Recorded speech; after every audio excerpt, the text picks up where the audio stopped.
Coming at you live from DNHQ in beautiful South Pasadena, California. This is the Blue Heaven Podcast. Oh, damn, that is loud. What is going on, Dodgers Nation? My name is Clint, and you can find me as RealFRG on Twitter and Instagram. To my left, you know this guy. Look at how we're standing for this. We're looking good. We're standing for Blue Heaven. It's a great day. The D-Mac, Blue Heaven Podcast. DMAC_LA in the house. What's going on, man? I'm in the building. I'm having a great time. You know, it's my favorite thing to do the post-game show, do the dugout. But this is the flagship show. It's my favorite show to be a part of because it kicks off the week, and we need a better week this week. Wouldn't you say, Clint? The Dodgers go 2-5 last week. Really had their worst week of the season so far. It was kind of ugly. We're going to get into it, but I think this is going to be a much better week for Dodger baseball. It's got to be here, or else I'm not going to be here. Also joining us is the man on the keys, Mr. Eric Ulo. What's going on, Eric? How you feeling on this fine Modelo Monday? It's actually a Budweiser Monday, but I feel great. I'm glad we're all wearing black. Very slimming color. I think we could all use that. So we got the black and the Dodger hats going. It's a great Monday. Yeah, feeling good. Feeling locked in for justice, if you will. Put it on the board. For the Diamondbacks funeral. The Snakes are going Mason down. Saunders in the stream or in Dodger Stadium today. I'm looking forward to that one. Guys, everything is bad and broken on today's show. Everything is bad and broken. You know, the Dodgers, like you said, what 2-5? It's not a good week. That's not what you want to see. The Phillies straight up stomped LA pitching, and that's a problem. The kids are all right, though. We saw a few pitchers make their big league debuts. Some guys that we've talked about, some guys that have been on our show and on our network in the past. Today we decided we're going to have a little fun, do some early trade. I don't know if it's talks, just we're going to dick around with some trades. Should the Dodgers trade for your mom? Should they be active in the trade market? I mean, I think that's a very interesting topic that will continue to evolve as the season progresses. But like you said, it was a rough week for the Dodgers starters, for the Dodgers pitching as a whole. But you also mentioned they had 2 debuts this week. I mean, you had Ryan Pepio and Michael Grove both going this week. Of course, you had the unexpected injury to Clayton Kershaw, the back, the pelvic. And we know at this point... Right when we're talking positive about him. Exactly. And look, the fact when it comes to Clayton Kershaw, I see people out there, this means they should have just let him pitch and go for that perfect game and this and that. But no, actually it means that was the right decision in the long run because thankfully it's not his arm. And we know that is obviously the biggest fear. But I think with Kershaw, you can't expect him to make 30 starts anymore. You expect him to make 20 to 25 starts. But I think the fact that he's gone, what really hurts is he was really the Dodgers' best pitcher when you look at missing bats. And you look at his K percentage and his ability to generate those whiffs. That to me is kind of my biggest question with our top 2 starters right now, Walker Buehler and Julio Urias. But yeah, if you look at the pitching last week, the Dodgers allowed 6.29 runs per game. And the pitching machine. Yeah, I mean in LA. Yeah, it's crazy when you look at it. I mean, the Dodgers, that's really what they've relied upon this entire season is the strong starting pitching. And unfortunately, they did just have a bad week. And they also ran into a very hot offense. And we know that how potent that lineup is from top to bottom. They were looking like the 27 Yankees, the 1995 Indians. I hope I don't get canceled for saying the 1995 Indians. But they were looking great. But also, the bottom of that lineup had so much success. I mean, you look at Walker Buehler, his start with Stotts getting that big base hit with 2 outs. And I think it was just unfortunate. We know everyone brings their A game in LA. The Dodgers have a bullseye on their back, but there are some questions with this Dodgers starting rotation and this Dodgers pen. So we'll get into a lot more of that. We also hope that this week the Dodgers can fatten up on the Snakes because that would really help all of us feel better. Before we get into all of the fun stuff, I want to remind you this is a podcast. You can find us on iTunes, Spotify, iHeartRadio, Google Play, Stitcher Radio, Pandora, everywhere your podcasts are available for free. We're there. Go leave a nice review. We're uploading these here. We're uploading our roundtable shows, which I hope you guys are really enjoying. Those have been fun. Brook is hosting this week. Brook is, of course, not here today because he's at the ballpark doing grown-up journalism stuff. So note that he does not talk about people's mothers as much when he's at the ballpark. At least I really hope. So when he's buttoned up, he's his big J journalism, Brook. It's his beat writer era. He's focused. He's not. He takes off his fanboy hat. I mean, he looks very professional. You'd be proud of the way Brook handles himself at the games. I'm just telling you. Yeah, you got to be careful with people who wear them fanboy hats at the ballpark. They make everybody look a little rough. Guys, this is a live stream. We got to remind you about that as well. So drop into the comments. Let's find some comments. Eric, you seen anything good so far? Who's not mustache guy from Ryan Baker? That's Doug. We went over this, but thanks for tuning in. Wait, hold on. Who here does not know Douglas McCain? It's all good. He's the godfather. Apparently, Robert Baker. Hey, Robert Baker, get to know me, man. Follow me on DMAC_LA. He's got his the own post-game platform. show. No, hey, man. He's the host Robert of your Dodger Baker, Nation it's post-game nice show. to meet you. I'm just trying to fill these big shoes of Mr. Brook Smith, who does a fantastic job on this show. Roach in the stream says, who talks more, D-Mac or my wife? Oh, got him. I'd probably put my money on me. Craig Osterberg talking about Catman has been good. Eric and I were talking about this earlier. I mean, Catman has arguably been the best pitcher for this staff, considering he stayed healthy. Yeah, I mean, you and I have been on the Tony Gonsolin train, the Tony Smokes train for multiple years. I still contend I think he's a future top 25 starter in the league, and he's got the stuff. It's just a matter of health. Bold take. Bold prediction. Bring your takes. We have to go back to that one way down the pipeline right here. Let's find a couple more in here. Josh Gate in the stream said, here to start the Michael Grove fan club. He looked better than Walker and Julio this weekend, and that's good enough for me. Walker and Julio did not have their best weekend at all. They looked rough. They, I don't know. You can't say they looked tired in early May, but, man, they were not missing bats. And how much credit do you give to the Phillies offense that they paid a lot for those bats? I mean, the pitching staff as a whole is obviously going through a slump right now. Pitchers slump, and they all slump together. Yeah, if you look at Walker Buehler's start, I mean, he just didn't have the feel for his secondary pitches, doesn't have the same life on his heater, but even the cutter, which he's been really relying upon this season, especially against righties, just didn't have that pitch. And look, that was a very potent lineup he went against, but it was the bottom of the order that did damage. Stott's the two-out hit, he gets the base hit, and he gives up the big bomb to Schwarber. They got some thumpers in that Phillies lineup. Then you talk about Julio Urias, at the very least, Buehler goes 5 and Julio goes 6. Julio gave up 4 home runs, 5 earned runs, 4 home runs in that one, 3 punch outs, and he's just not getting the punch out. 17K percentage this season, not getting the swing and miss. Don Julio showed up drunk on Saturday, man, or Friday, whatever night it was. I guess I'm drunk. You know, I like to call him the Urias. He was not the Urias on this one. He was not good this week. He is not somebody you want your kids looking up to this weekend.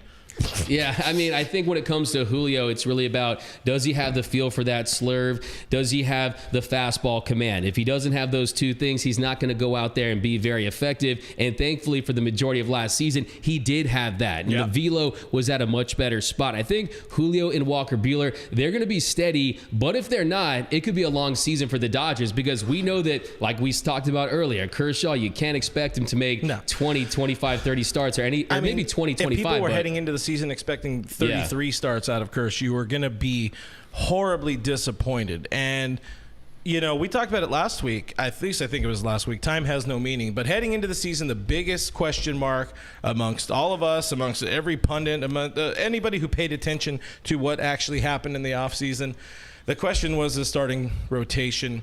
Does it have enough? And right now, you know, you're already immediately having those concerns. You're having Kershaw already hitting the IL, a couple of dudes. I'm not too worried about Walker and Julio yet. It's a couple bad starts in a row, or back-to-back bad starts with one another. So you're not too worried about that. But Tyler Anderson, you know, the clock struck midnight for that dude, and Dave just left him out there. We'll get into that a little bit later, because I have a couple more comments I want to get in here. Dan, our friend Dan from Australia, I found out that Dan is Australian. He says do a shoey, which is our shoey. He's always pushing the shoey agenda, and I respect that. He DM'd me to do a shoey, and he also said he's going to try to get us some beer from Australia, so I'm very curious to see if that happens. I don't know if Cousins is going to get him and then break his kneecaps or whatever happens, but Dan, whatever you're able to do, we appreciate that, of course. Ice Queen 7, interesting take here. Obviously, the Angels are doing all right. Some team has a rally monkey. Should the Dodgers get a rally taco? Your thoughts? That's a no for me, Doug. We're the Dodgers. We don't need a mascot. A rally michelada. A rally michelada, a Dodger. I mean, look, if they really want to go with the mascot, you get like a life-size like Dodger dog that will go around the stadium. But no, we're talking about the Dodgers. This is a first-class, a marquee organization. We don't need to dumb ourselves down to those things, okay? That's beneath us. There's a reason why this organization doesn't have a mascot. So definitely a no for me. We have Dodger blue, man. That's all you need. That's all you need. Yeah. Can we just get like somebody dressed up as like a Tommy Lasorda? That's a good mascot. running around cursing at fans. I was about to just say, like, that was kind of I'll unofficial. do it. Stan Casson, give me a call. I'll be your guy. I mean, you have suit. that big Lasorda out in the concourse, right? I like Anthony Keene saying, we don't need no effing gimmicks. Yeah, they have that. They have bobble Lasorda. Yeah, we don't need any gimmicks. Gary always wanted the bobble belly for Tommy. I think that would be great. Yeah, this just kind of jiggles around. It's really interesting. When they first constructed Dodger Stadium and they were talking about putting the pavilions, they were supposed to have a massive water fountain that every time the Dodgers hit home runs, it was supposed to light up. And look, we don't, like Anthony Keene says, we don't have those gimmicks. We're not like the Mets that have the apple that comes up and silly stuff like that, or the Marlins when they had the fish. What are we going to have, like the big Hollywood sign pop up or something like that? The Marlins abandoned that thing quick. They did. That was a stupid smart remake move. with the fish in the background and all that. In or out on the home plate aquarium? Out. Oh, I thought it was kind of Listen, cool. I mean, yeah, it's cool, but if you have a good team, you shouldn't need a gimmick. Well, there's a problem for them If you put a good product on the field, you don't need a gimmick. Just saying. They are the Marlins. You know how I spell fun? W-I-N. If you win, you don't need any of that stuff, okay? And I think that's what phonics, we kids. need. That's what this. That's Dodger the Michael team's. Jordan alphabet right there. Hey. Speaking of basketball, I have a quick question for you, Doug. It's the perfect question from Nicholas Ramos. Is there an equivalent to Patrick Beverley in the MLB? Ooh, that's a good question, man. I would say, I would say almost a Brett Phillips, but Brett Phillips is actually is likable, but a guy that really gets talked about more than he should because of what he does. But as far as a pest, I mean, why don't you could talk about maybe a Jose Altuve, but Jose Altuve is a much better player. Oh, okay, I have a perfect one. Profar. There you go. That is who it is. Profar is the Patrick Beverley of Major League Baseball. And hey, look, by the way, Profar, I still haven't forgiven you for trying to come at Kersh last year. How dare you come at a legend like that? But Profar is the Pat Beverley. And look, he is just like Beverley, just runs around. He's not doing much. So, yeah, that would be my comp there. All right, guys, before we get into the deeper dive Dodger talk, I got to remind you that I have to sell you something right here. 162 games of a baseball season can feel like a grind to watch, but if you put the excitement, you can put the excitement back in the game each and every game with MyBookie. Their run lines, money lines, and props galore. Nobody gives you more opportunities to win than MyBookie. And getting started, it's so simple. Deposit $300 and play with $200 instantly. Just use promo code DodgersNation. That is all one word. That is Dodgers with an S. Dodgers Nation, all one word, to claim your MyBookie deposit bonus. And guess what? If you use that, they see you use our code, and then we keep getting money to do these, and that helps. It really helps out the channel. Whether you're a diehard fan or a newcomer to the sport, there's never been a better time to join the MyBookie family. Go ahead and sign up right now using promo code DodgersNation to secure your first deposit bonus up to $1,000 with MyBookie. Whatever you put in, they'll meet halfway, all the way up to $1,000. Bet anything, anytime, anywhere with MyBookie. It's MyBookie, but I had to get a Brook in there. That's part of the fun. What up, Brook? Guys, What you watching? Let's get into the starting pitching falling apart. We've already talked about it. The funny thing is, last Monday we talked about how great the starting rotation was. Brook, I blame this all on Brook Me 3 because he was like, Kershaw is reborn and he's going to win 9 Cy Youngs this year and he's the best player to ever happen to our lives. And then everyone exploded. Everything went bad. Kershaw heads the IL with the lower back hip SI joint issue, which he just got to rub some dirt on it, get it rubbed out. Tyler Anderson gives up 7 earned runs over 6 painful innings, 5 over 5 for Walker, 8 runs, 5 earned for Julio in his start. Grove, I mean, he eventually got bailed out, I guess, but Grover goes in there, gives up 4 unearned thanks to a Luxie. The bullpen is cracking. Vesia couldn't get an out in that Friday game. Dan Hudson all of a sudden is not missing bats. And you can't help but point to some questionable decisions from Dave Roberts. I look at the sack bunt and then doubling up on it. That was a bit much. You have a swing bat to ball dude. You already had a fast enough guy with Barnes on third base, less than 2 outs. And, I made an argument about productive outs in a recent roundtable, and small ball is not productive outs. I don't. There's a big difference there. Productive outs is hit that ball to the right side, get a sac fly, and they had a prime sac fly opportunity right there. You get that run in, you take the lead with Alberto. Very easily having that opportunity to get that deep enough fly ball to get Barnesy in, but then he missed it. Okay, well, you showed your hand, put the swing back on. I don't know. How were the Dave Roberts comments in postgame? I mean, I was actually at that game on Thursday, and I think when you look at that moment right there, like you said, like if you lay down the bunt on the first attempt, then maybe you can understand it. But when you factor in that they weren't able to execute on the first attempt, it's almost like a magician that messes up his trick, and then he's like, oh, wait, let me try this again. No, the jig is up, okay? We're not impressed anymore. And then you also look at his strikeout numbers against righties and Hanser Alberto, his ability to put the bat on the ball, push the ball to the right side. And another thing you want to consider, too, is who's at third base. It's Austin Barnes, okay? Yeah. He's one of your worst runners. He took a poor secondary lead. I think that's a bad call right there, especially when you look at how this team has been managed. It almost feels like, okay, we want Dave Roberts to play some small ball. We want him to do something that maybe that we can look like a savvy manager. No, do what got you there, okay? This team needs to go up there and try to slug. Look what the New York Yankees are doing. That's what's taking this team over the top. So I definitely think that was definitely a bad move right there with one out. It just didn't execute properly. And just kind of, that's when I thought almost did Hanser call that himself? That was kind of my first question. And that was clearly a Dave move. So it didn't go well. And I think that's kind of my big takeaway from this series as well, is the Dodgers, they do lose 3 of 4, but they could have easily won 3 of 4 with some better execution and some better pitching. I saw a Phillies, I don't know, I guess it's a Phillies fan on Twitter, and they're talking about, like, see, our Phillies are going to be good. This shows how much. It's like, you really don't have that much to be proud of that series. Your bullpen looked like absolute dog ass. The solace point for Dodger fans is that the Dodgers kept themselves in each and every game as best they could. They came back, they put together an effort, and you can't, Mr. Eric, you can't be mad at the effort they still put together, even with the losses. You know, they had the opportunity to maybe take some leads in the 9th, 8th inning.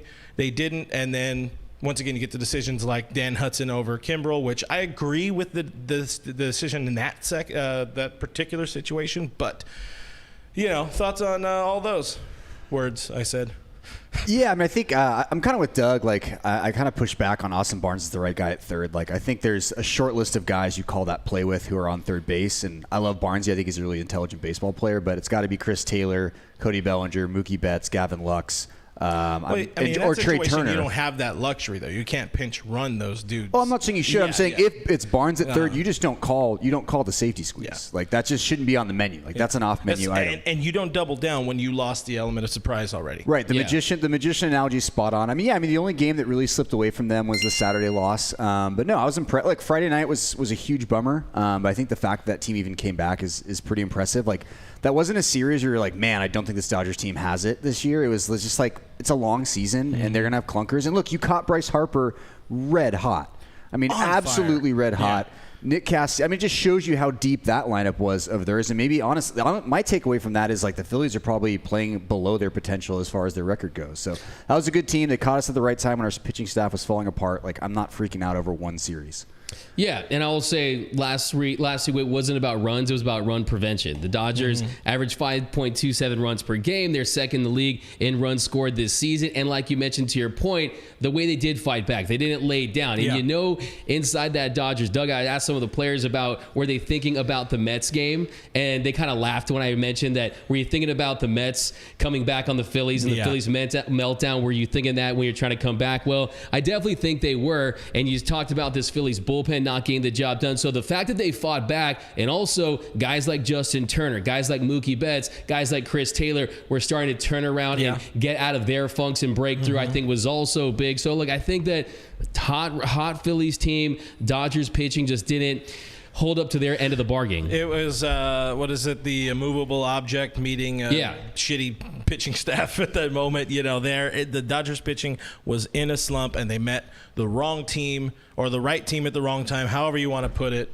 And, you know, it resulted in an ugly, series loss, coming off an ugly series loss in Pittsburgh. It just was not the best thing you want to see out of this team. But, they have an opportunity to get fat on these D-backs, you hope. Knock on desk. We'll talk about that series coming up in a little bit. So the question I'll throw now to everybody in audience, feel free to participate. We'll get some comments here. All of this to say, just a rough patch, or is there more to worry about with this Dodger team? Thoughts, boys?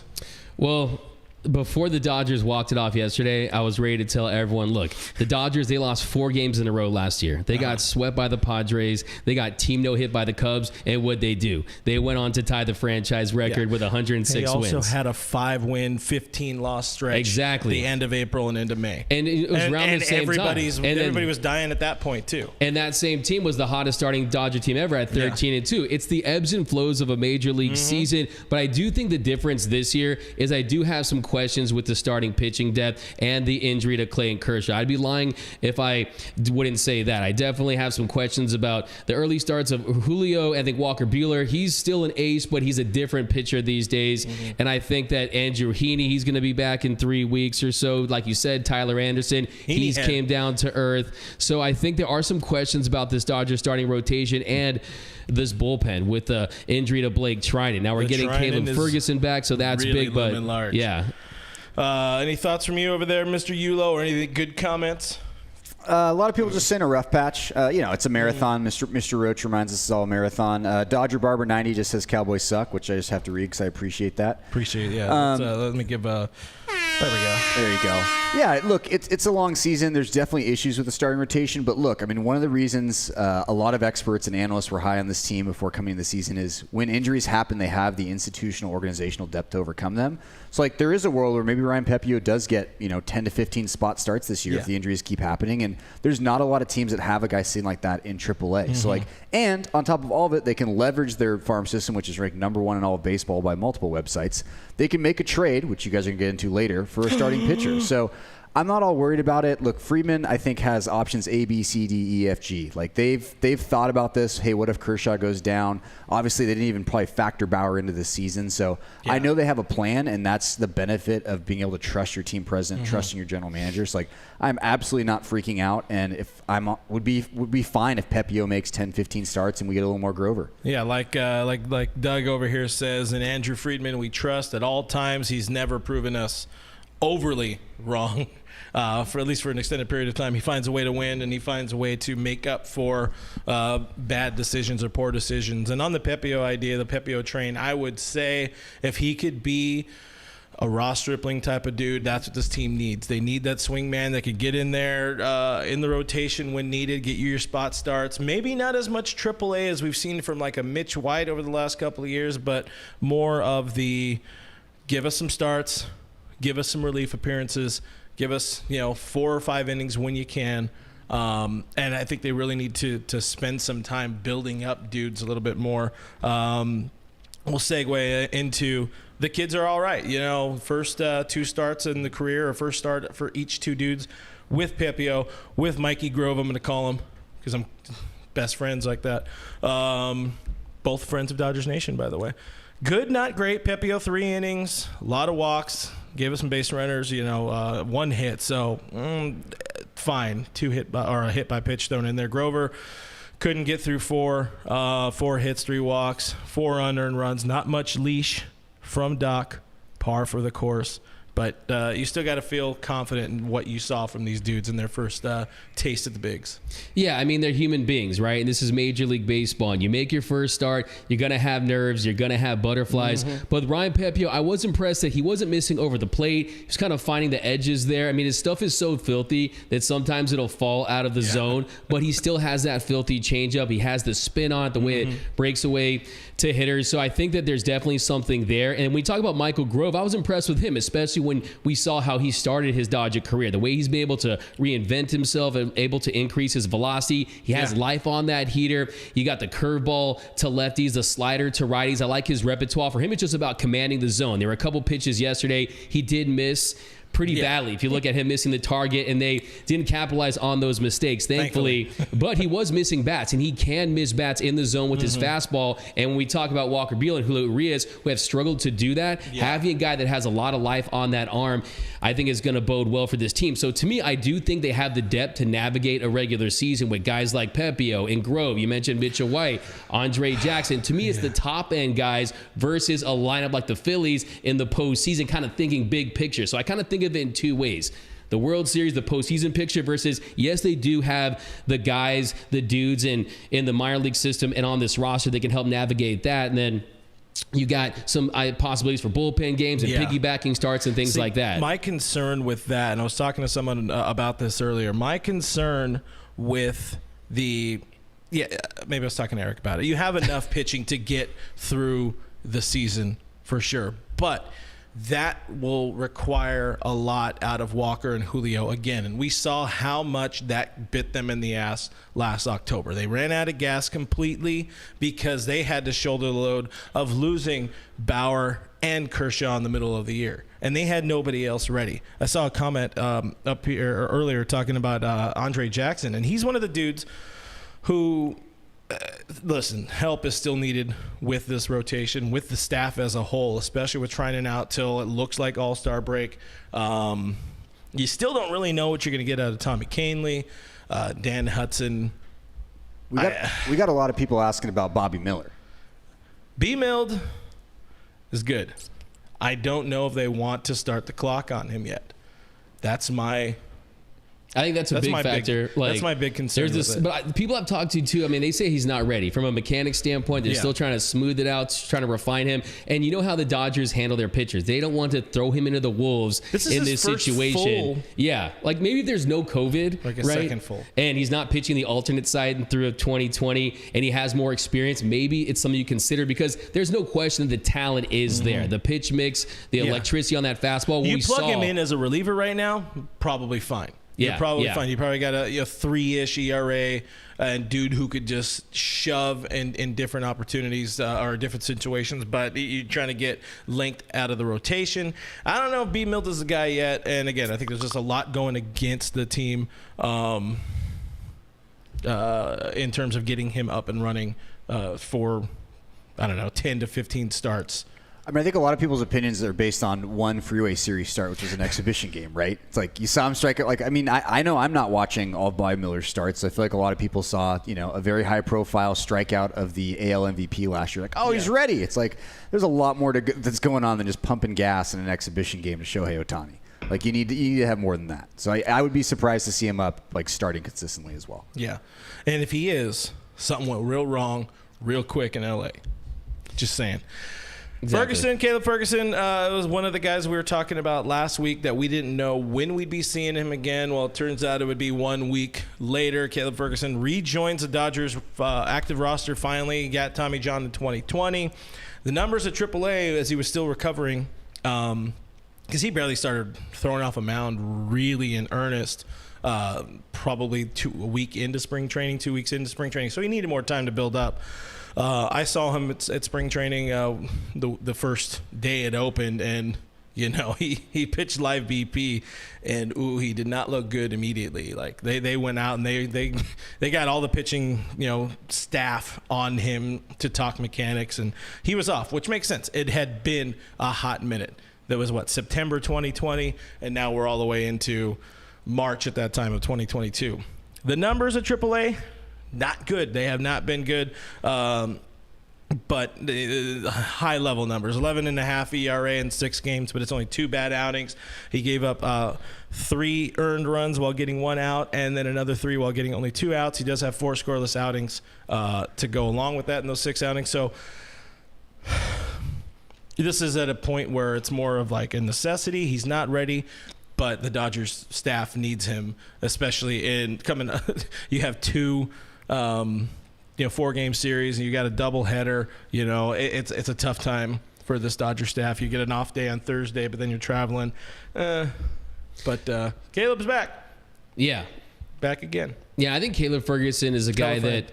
He could definitely help this team if he's right. Like you said, he hasn't looked great during his rehab assignments. The velocity's a little down. But, yeah, if you look at 13 strikeouts per 9, he ends up getting 27 strikeouts and 3 walks and 18 2/3 innings pitched. He looked dominant at times, success versus righties and lefties. And he's a guy that knows how this bullpen does things, knows how this organization does things. And to get him back out on the mound, maybe he might struggle early on. But like you said, they need him. And you're just going to have to be patient with Ferguson. Maybe he gets roughed up a couple times in his first few appearances, but the talent's definitely in there. The Dodgers need him a part of this bullpen when you consider all the injuries. And we know Victor Gonzalez is going to be out. Yes. I also saw a great comment from Dave, I think it was. David saying, Doug, drink your beer. So I love it when the crowd is here making sure to keep Doug in check.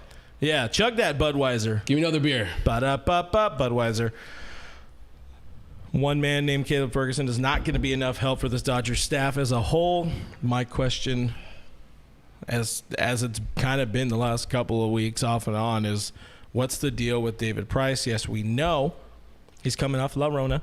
It seems like maybe it might have hit him harder than anybody knew or anybody knows. Also, it kind of seems like the Dodgers just still kind of don't want to do anything with him. I don't know what the deal is with David Price. This guy is a former Cy Young Award winner. You need length. You need that opportunity to get some maybe 4 or 5 outs, 5 innings every 5th day. 36, 37 now. It's not going to be premium, but at some point you need bodies to give you length. Let David Price give you the long stuff. So it came out today. He's in Los Angeles, and he's on the taxi squad. On the taxi squad, and could start in one of the doubleheaders or appear in one of the doubleheaders tomorrow against the Diamondbacks.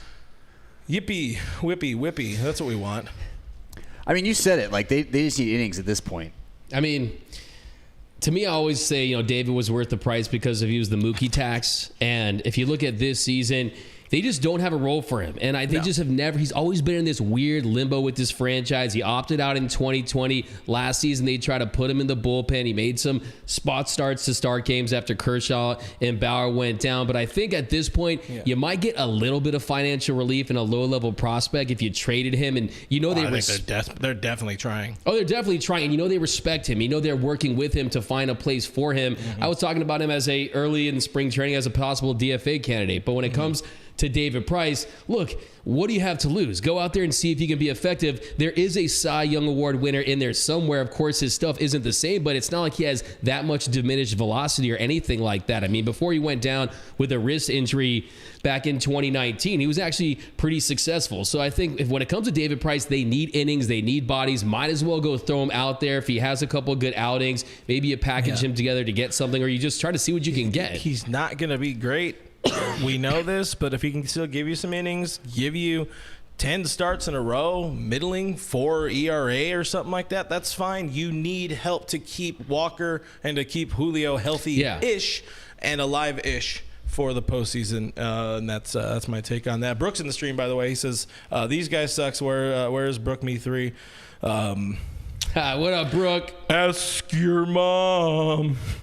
Thank you.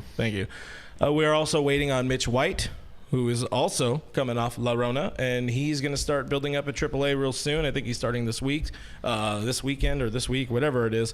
I was going to mention this earlier, and I either did or did not. For the folks clamoring for Andre Jackson, my dude is struggling at AAA to start the season. 15 earnings in 15 innings. That's a 9 ERA. He's not doing too hot so far, but he's a dude who's going to play a role at some point on this team, you'd hope. But the fact that he was passed over to call up Michael Grove or even Ryan Pepio tells you a little bit about where they're at with him. So those are, we'll say, our options. And none of them are overly appealing to help get us some innings through a very long and, as my bookie says, boring season. Unless you're betting on it, Dodgers Nation is the promo code. Let's have some fun with some way too early trade talk between Pepio, Grove, Price, Mitch White, Andre Jackson. Again, nothing screams top of the rotation help for a World Series contending team. We've seen the chinks in the armor with Walker Buehler and Julio Urias, and like I've already said, we were never going to get 33 starts out of Clayton Kershaw. So Andrew Friedman, as we know, is at work. He's doing it. He's doing it well. That's what he does. So some options. I know you've talked about it from time to time with on post-game show and through various Dodgers dugouts. Check them out. Make sure you subscribe to our YouTube channel, youtube.com/DodgersNationTV. Frankie Montas is a guy that a lot of people really want to see, and we know the A's really want to trade him. I mean, I need trades like oxygen needs fire, right? I need that stuff in my life. And the fact that the Dodgers are in a position where they might have to go to market at some point this season, it does excite me because I think the big question is, how all in are you on this season? Are you all into the point where you want to? They have to be. They have to be, because you got some last dance type players with Kershaw, Muncy, Justin Turner, and if you want to win, Trey Turner's the best example. So this window is not that big with this core, right? So I think if you're the Dodgers and you realize that, hey, yes, there's not the Max Scherzer types out there, a guy that you can guarantee is going to be a horse that's going to be your frontline guy. Yes, that guy doesn't exist as of yet, but Frankie Montas is a very interesting trade piece that you guys have known that I've been all about Filthy Frankie for quite some time now. If you look at that splitter this year, it's been one of the best pitches of Major League Baseball. Opponents are hitting 95 off of him, and he's the guy that gets that chase. He gets that those strikeouts, and he's got that stuff that plays up in the postseason. He's under one more year of team control, and the people I've talked to have told me that, hey, they're going to wait a few months before they deal Frankie Montas, and I think that could actually help the Dodgers, because you don't want to make a desperate move right now, because they're not in a desperate situation by any means. I mean, they still have the best ERA in the league, and they're third in opponent's batting average. So this rotation still is fine, but I think you're at the point where you start having those conversations around the league. And I think the fact that there's not that many big names out there, and that the A's are in a position where everyone knows that they're going to be sellers, they could be looking for a king's ransom. But we also know the Dodgers, they've got the capital. They have the resources to make a move like that. The only question is, look, they had Frankie Montas at one point. They knew what he was capable of, and who does he supplant in this rotation if Kershaw's healthy? And that's kind of my big question as well, because if Walker, Julio, and Kershaw are right, he's your number 4 starter. Yeah, so that was my big why I set up the whole lead in the way I did. Is like they're not going to find that top of the rotation guy. They're not going to go out and get another Max Scherzer type of dude. What they need is a dude that could be that number 4 guy in the postseason, because time and time again it has proven that they do not trust Tony Gonsolin in a big situation, even though he's very much earning it so far to start the season. With that, he's probably going to shit the bed tonight because we said anything positive about my boy Tony Smokes. You need to just get some dudes that can give you innings throughout a long season, and they have those guys with a DP, with a Pepio, with whatever you're going to get out of Michael Grove. Sure, you already have those type of dudes. Montas can be that guy and be like he's one of the best options. You look at another guy who people have clamored for a lot, Louis Castillo. He's not having a great season, and he's been hurt. Yeah. Tyler Mahle, I mean, the whole Reds are absolute doo-doo and a half. They've been bad. Sorry, Dave Luna says, what about Hunter Green? He's the flavor of the night right now. I mean, he's a rookie. Like you're gonna have to pay. He's a former first round pick. I believe he's the number 1 overall pick for the Reds. Like the Dodgers are gonna pay hometown kid though. Yeah, hometown kid, but the Dodgers are gonna pay a king's ransom. Sherman Oaks. Yeah, to get that's an expensive price tag. Get somebody like him. You're going to need to send Bobby Miller, and Ryan Pepio, and like a Gavin Lux type. And Dodger Stadium, probably. Some of the World Series trophies. Couple of seats, couple of passes. That would be an unprecedented Robert Baker trade. says Jose Quintana. I mean, that's the type of filler back-end dude, even though that guy's been traded for a lot in his past. But I think when you look at it, I think the Dodgers would probably want to go after a name that doesn't have too much team control left, because one, that's going to lessen the prospect capital they're going to have to part ways with, but also it kind of allows them to maintain that flexibility moving forward. Nathan Eovaldi is another name that's very interesting. When you look at his fastball velocity, his ability to miss bats, and when he gets hot, he's a guy that pitches like a number 1 or 2 starter if it's the right time for him. He's a guy that can really catch fire in the postseason. To me, the way I look at it is, yes, Frankie Montas would be a number 3, number 4 if everyone's healthy, but what if there isn't enough tread on the tires for Julio and Walker in the postseason? What if Clayton Kershaw does go down with another injury? After that August 2nd trade deadline, there is no going back, and then you look at it, hey, you can never have enough starting pitching. And the Dodgers, look, it's not like they're going out there and trying to get a whale on a rowboat with a cane pole, okay? They have the prospect capital, and they have the assets to go out there and make a power move. To me, I almost look at it as like the Los Angeles Rams, what the Rams did. OBJ, Von Miller. And Eric already said, I mean, it's the top or one of the top farm systems in all of baseball, but can it take another hit? Because all of the premier talent in the top upper echelon of the farm system is pitching, and pitching is what we need. Why would you want to trade away pitching that's maybe a year or two away to get a dude who's going to be around?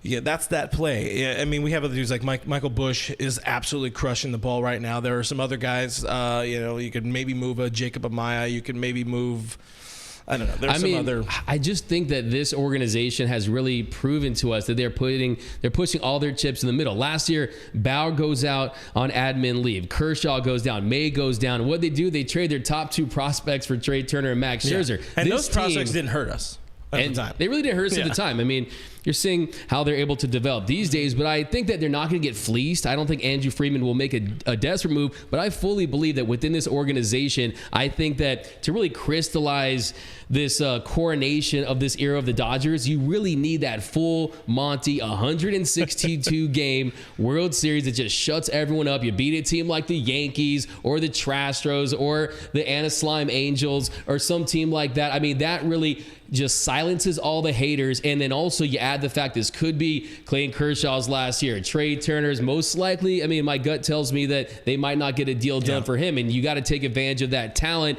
And without the starting pitching intact, you're not going to be able to take advantage of. How about a move like Freddie Freeman, who's 32 years old? You need a World Series with Freddie Freeman in the next 2 or 3 years for that move to pay off, in my opinion. A couple I didn't think of earlier, and 3-4 months ago, offseason me would be real pissed at me right now. Artie Chico, and there was another one mentioning Zach Greinke.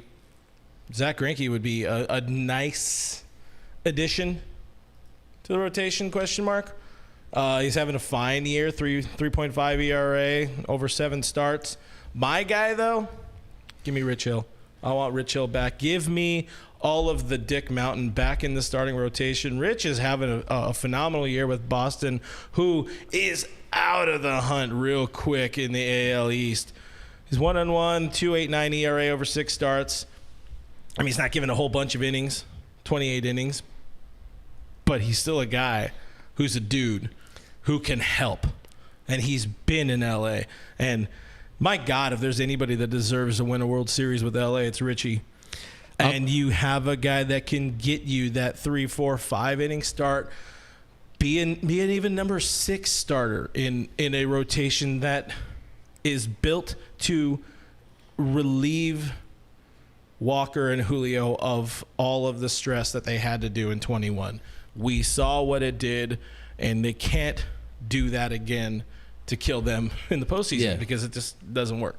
No, if you're driving the Rich Hill bandwagon, I'm calling shotgun, okay? Because I don't care if he had a 50 ERA, I would want him back on the Dodgers. And the bottom line is he is still inducing soft contact. Yeah. He's still missing He's still missing barrels. The prototypical crafty left-hander. Very crafty. The fastball velo is one of the worst in the league. But this Dodger, he knows how to go in there and compete on the mound. I think that it would reinvigorate him when you consider the fact that yes, he's from Massachusetts, but to have another shot at winning another title with the Dodgers, he'd be very happy to be back in LA. He'd be extremely excited, especially to right the wrongs of what happened in 2017 and 2018 in the World Series and taking them out early. So give us some Richie thoughts over there. Yeah, give your Richie thoughts. I love Rich Hill.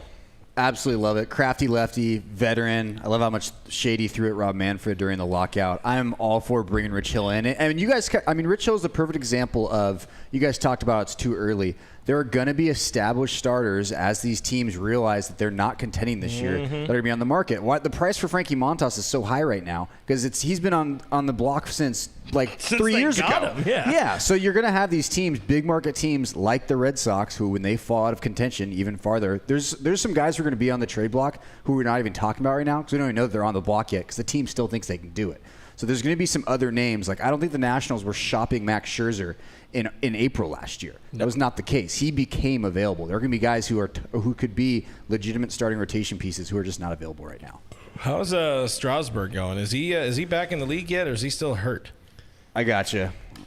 That's because I saw that name earlier in the chat. He's on the IL right now, and he has not pitched since last year. So I think Not they're trying to exactly build on the him up. shedding the payroll was about tip to with say. Steven Yeah, that's also a Strasburg. good He's point. signed through 2026, $245 million over 7. I was about to say, I mean, $35 million a year for a guy that's so injury prone. He's not a guy that you want. Like I said, they're going to want a short-term guy like we saw, Yu Darvish. And yes, it didn't work out. Could have been Verlander. I mean, they want guys where they can maintain that flexibility, unless it's a Trey Turner, where it's another extra year, or a Mookie Betts has another extra year, where players they want to sign. I think Manny Machado was the exception, and I think that his dress rehearsal, his dry run with the Dodgers didn't go so well. Yeah. But if he had raked, the Dodgers would have a conversation. Everything's fluid with this organization. No question about it. Their intent was absolutely to sign him when they traded for him, and they're like, ooh. I'm not Johnny Hustle. Yeah, Johnny Hustle. Yeah, exactly. Great interview. Bet that's right up there with you don't know all the facts. If you don't know the facts, you need to shut the F up. Love you, Carlos, friend of the show. Jay Dilla's saying, get us some Jeff Weaver. I'm down. I love my boy Jay Weave. Roach hit us with Hiroki Kuroda. I'd love some HK. I miss that guy. Yeah. HK18 was a beast right there, man. Can we get Kenta Maeda back when he's healthy, back from Tommy John? Next year? Yeah. Yeah, why not? Yeah, let's do it. Finish that contract out here in L.A. Because Kuroda was the only guy that showed up. Which NLCS was that? He's the only guy that didn't lay an egg when we were getting roasted by the Phillies one of those times. I forget which year it was. I think it was 08. Yeah. Everyone else got. How about Hanshi Kuo in 2010 before he had all those? Well, now you made it weird. Now you just made it that we're just talking about all the Asian pitchers. That's true, isn't it? This is an all-inclusive community. Thought we were going down that road. I love Hanshi Kuo. Is that D-Mac? Jose Lima, boom, saved Jose it. Lima, R.I.P. Lima time. It's dead. I am Asian, so it's okay. Asish. Yeah. Adjacent. Hey, Eric, you Jewish? Lord. Just airing out all the dirty laundry here. Hey, Asian Pikachu 215 says, let's get Hideo Nomo back. I got the bobble over there in my little shrine of Nomo. Anyways, those are our trade thoughts. We'll be talking about them for several more months. Woo, baseball. Finally, guys, the Diamondbacks are in town for 4 in 3 days, which I really am not a fan of, especially like 2 full game doubleheaders on a Tuesday. Your boy's going to be just tired. I'm tired thinking about it. I had a chance to go to that game. What happened? You sure did, Doug. What happened? Hey, I heard you could have got some real good front row seats. Hey, but you know what's going to excite the Dodgers is who they go up against is when they face Bumgarner, right? So going up against Bumgarner, maybe they'll get Max Muncy going. Maybe they can put a little kid pool in the parking lot past the pavilion. You can hit it inside the ocean or something like crazy like that. You never know. So, look, that's the thing about this Dodger team. One of their hallmarks is beating up on bad teams. They need to do that once again because the Dodgers 17-5 against the Diamondbacks over the last 2 seasons. They've won 9 of the last 10 series against the Garden Snakes. They're 25-7 against the D-backs. I mean, the D-backs, apologize. Everyone always says, when I do a post-game show with the Diamondbacks, literally the first 30 comments are D-bags, we beat the D-bags, okay? So you guys have corrupted me, all right? I don't appreciate that. But, yeah, they've outscored them 187-95 in that stretch. So this team has dominated the Diamondbacks, and you saw really the start of this slide. Yeah. What really made this team look human this year is that series in Arizona where you had some rough games. Gavin Lux had the throwing error. You mean that's kind of started kind of the bad mojo of this season. The Dodgers always play like shit against shit teams, and it's frustrating. The Phillies had to go and win 3 of 4 to get to 1 game under 500. They lost a series to open the year, the Dodgers, in Colorado against the crap Rockies. The Diamondbacks, I think that's when they lost 1 series. The Pirates, the goddamn Pirates, you lose a series. They swept the Cubs, but it's when to fly that Jolly Dodger. They play down, and it's very frustrating. But I think you're going to have some angry baseball in this series. I think so. I mean, the Diamondbacks are 1 game over 500. Yeah, I know their run diff isn't pretty. A fine squad, if you will. Yeah, for them, that's like a 100-win season right there. Yeah. So, like, this isn't the Diamondbacks of 2 years ago where it's like, oh, we're going to sweep them. I mean, it's going to be. I think the Dodgers are going to win the series, but this is not right now. This is not the rollover Diamondbacks. Yeah. I don't know if a snake can roll over, but you know what I mean. Yeah. Yes. Plus, I think the vitriol. Brooke, that's a Rick and Morty reference. The vitriol for Madison Bumgarner is exactly what this team needs to get the fire, get the fire going. Just wipe away last week and get it going. Mad Bum is the absolute blue chew for this team. They're going to get it up to play Mad Bum. Wow. Take him deep. Take it all away. because why not? And you got Tony Gonsolin, again, arguably the best pitcher in the Dodgers rotation right now, who's stayed healthy. 1.3 ERA. Sure, he's not pitching a lot of innings, but that's by design because Dave kind of hates him. Tomorrow you got 2 games. The noon game is Merrill Kelly versus TBD, Ryan Pepio. They've pretty much all but said it's going to be Pep, even though now they're saying, it could be David Price or whatever. Yeah, whatever. TBD versus Tyler Anderson in the evening game. So Tyler Anderson, a good reason to not want to go to a Tuesday night game. And Tyler Anderson's pitching, by the way, just to say. I'll record it vlog style from the top deck, Doug. Don't worry. What's going on? Welcome back to my channel. Vlog him in there. Really help with the channel. Zach Davies versus Bueller on Wednesday. So Bueller gets a 1 o'clock start on Wednesday afternoon to set right the damage he did to his Cy Young campaign, as we talked about on last week's roundtable. And then there's mercifully there's an off day on Thursday, but it's a good opportunity. I mean, they're the Diamondbacks are sending out quote their best against us, but not a reason you shouldn't be able to get it up and beat them.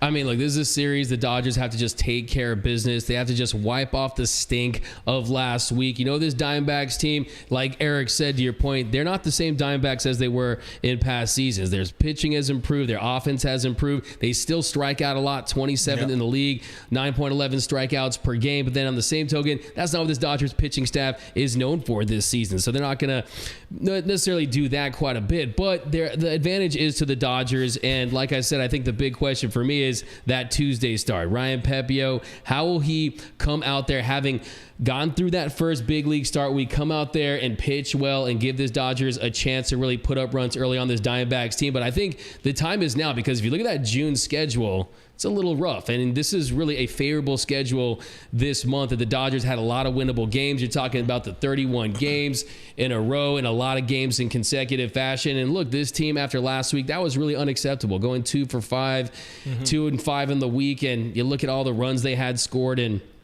yeah, I think this is a week for the Dodgers to really get right against an opponent that they have dominated for so many years. So it's going to be fun as long as we win 4. I'll take 3. Want to win 4. Important comment, though, in the chat, and this is going to be great for everybody listening to the podcast. But Dong Kim has asked multiple times, Eric Yulo, what kind of keyboard is that?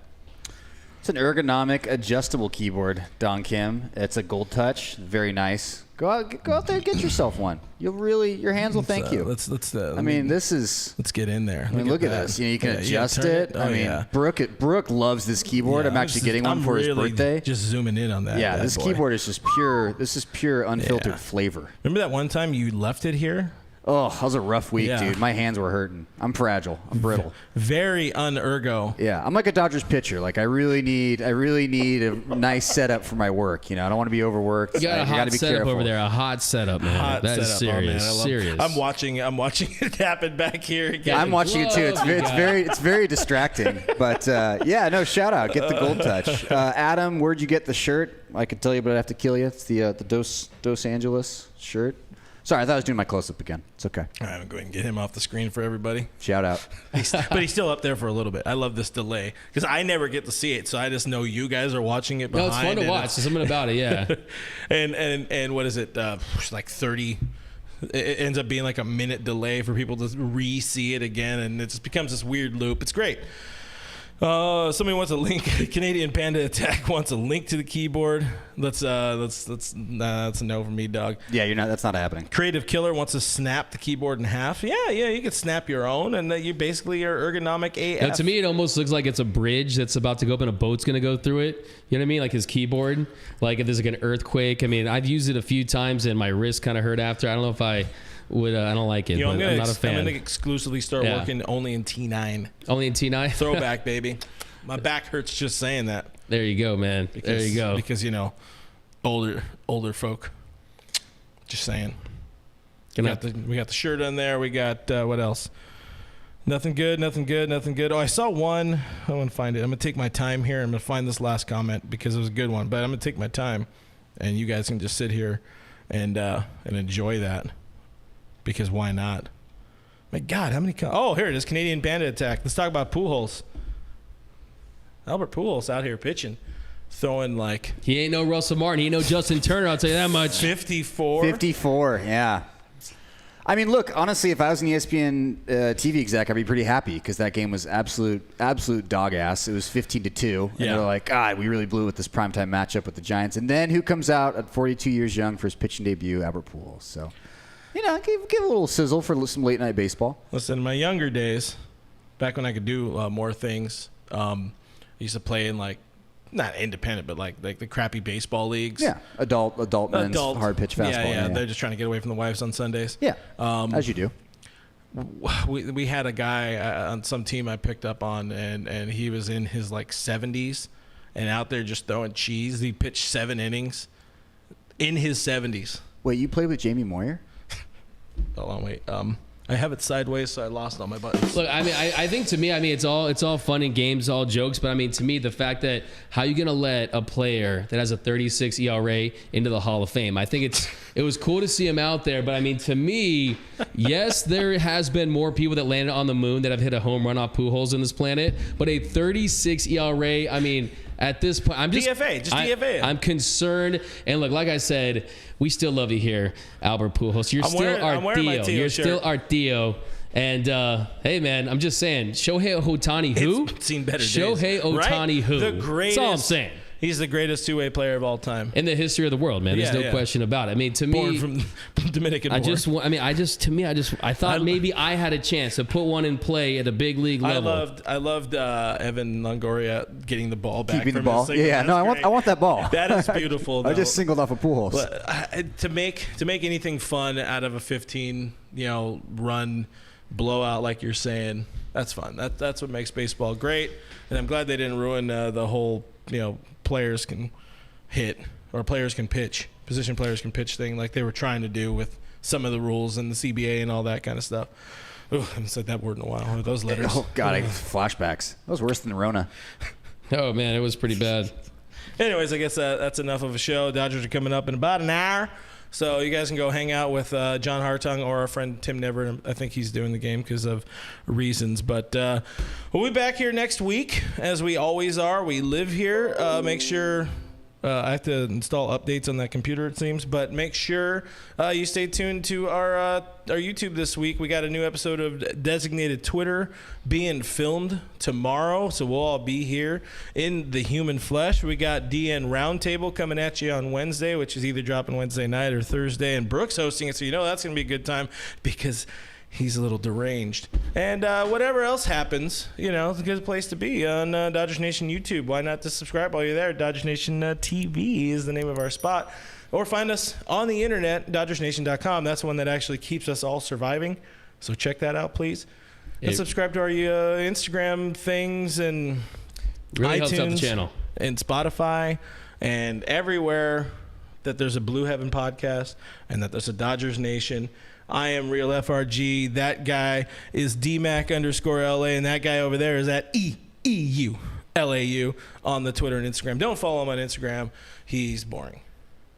Disagree. Great pictures of outings Santa Barbara, real life stuff. Not funny, according to one former person. Anyways, okay, guys. Thanks for hanging out. See you next Monday. Bye.